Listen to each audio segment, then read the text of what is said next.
Injil Lukas pasal 12 ayat 41 sampai dengan ayat yang ke-48.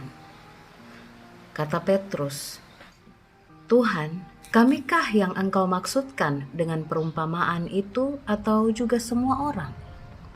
Jawab Tuhan, "Jadi siapakah pengurus rumah yang setia dan bijaksana yang akan diangkat oleh tuannya menjadi kepala atas semua hambanya untuk memberikan makanan kepada mereka pada waktunya? Berbahagialah hamba yang didapati tuannya melakukan tugasnya itu ketika tuannya itu datang. Aku berkata kepadamu, sesungguhnya tuannya itu akan mengangkat dia menjadi pengawas segala miliknya.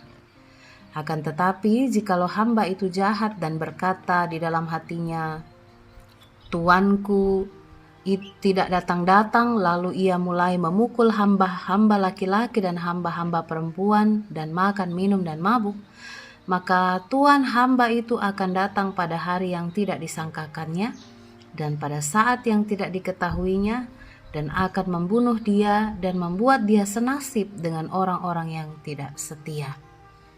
Adapun hamba yang tahu akan kehendak tuannya tetapi yang tidak mengadakan persiapan atau tidak melakukan apa yang dikehendaki tuannya, ia akan menerima banyak pukulan. Tetapi barang siapa tidak tahu akan kehendak tuannya dan melakukan apa yang harus mendatangkan pukulan, ia akan menerima sedikit pukulan. Setiap orang yang kepadanya banyak diberi, daripadanya akan banyak dituntut.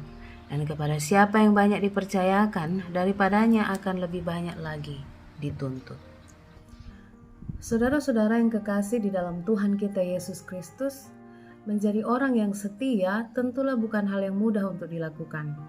Mengapa? Karena untuk menjadi setia kita membutuhkan banyak hal. Misalnya waktu, materi, bahkan juga tenaga. Dan semuanya itu dalam rangka mendukung kita disebut sebagai orang yang setia dalam sikap maupun juga dalam setiap tanggung jawab yang diberikan kepada kita. Saudara, perikop pembacaan kita pada saat ini berbicara tentang dua model hamba, yaitu hamba yang setia dan hamba yang tidak setia. Bagaimana kemudian membedakan dua model hamba tersebut?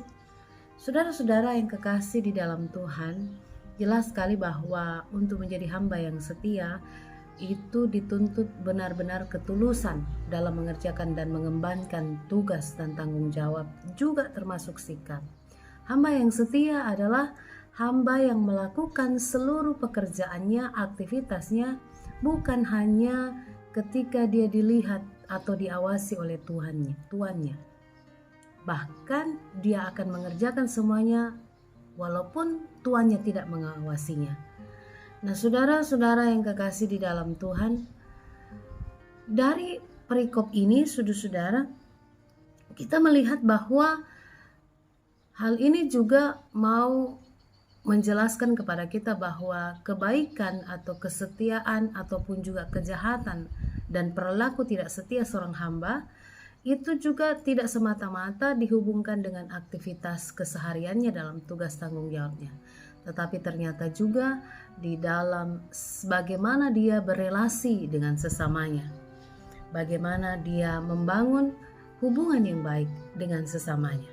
Nah, melalui perikop ini, saudara-saudara, kita belajar bahwa seorang murid Tuhan yang menyadari bahwa hidupnya adalah milik Tuhannya, dan dia menyadari bahwa Tuhannya dalam hal ini sebagai majikannya itu memiliki hak penuh dalam kehidupannya, maka dia akan berusaha menumbuhkan mental hamba yang setia, hamba yang menampilkan citra kehidupan yang tulus, tidak semata-mata karena ingin mendapat pujian dari majikannya atau dari tuannya, tetapi dia menyadari sepenuhnya bahwa tugas tanggung jawab ini adalah sesuatu yang dikaruniakan Tuhan baginya.